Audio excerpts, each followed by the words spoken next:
Assalomu alaykum hammaga. Sizlar bilan Universal YouTube kanali va bugun bizda yangi videorolik. Ko'pchiligimiz Termiz davlat universitetining kirish ballari haqida ma'lumot so'ragan edi. Grant va kontrakt uchun.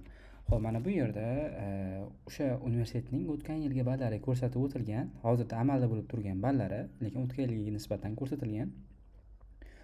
Bu balga qaraydigan bo'lsak, ularning ballariga grant uchun 148 ball, 130 ball har xil. Mana bu yerda bir boshidan tanib chiqasiz. Men sekin o'tkazaman, videoni pauza qilib ko'rib olasiz.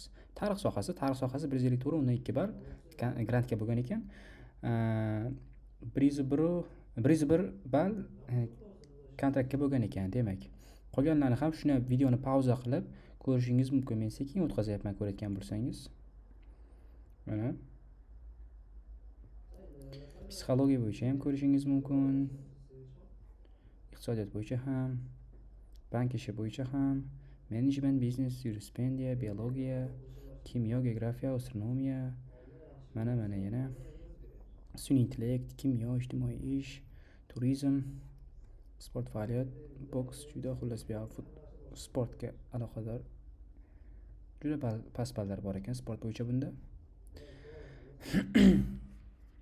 Yana bitta eng ko'p beriladigan savollarga javob berib ketaylik. Mana bu yerda ham ma'lumot berib ketilgan. Termiz davlat universitetida nechta yo'nalish bor? Eng past o'tish balli va grant o'rinlari nechta?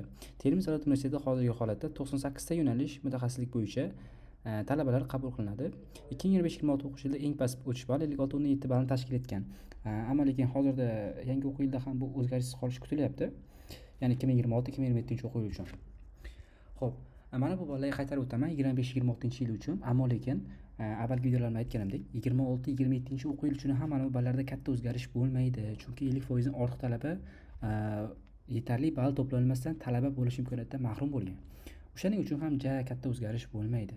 Kerak bo'lsa ayrimlarida o'zgarish bo'lmasligi ham kutilyapti. Hozircha shundan iborat edi. Videoga like va obuna bo'lish tugmasini bosib qo'ying. Aytgancha, agar siz shu universitetga qanday topshirish kerak, qanday o'qishga kirish keraklik, qanaqa 5 ta yo'nalish to'g'ri tanlash kerak desangiz va shuni o'zingiz tanlashni bilmayotgan bo'lsangiz, menga Telegram orqali yozing. Kuchcha Yakub taksida Khanga, ya'ni lichkalar izohlarda ham yozib qoldiraman lichkamni. Sizlarga o'rgataman albatta. Albatta bu pullik tizimda atigi 50 ming so'm, lekin boshdan oxirigacha savollaringizga qo'ldan kelgancha javob berib, aniq faktlar bilan o'rgataman.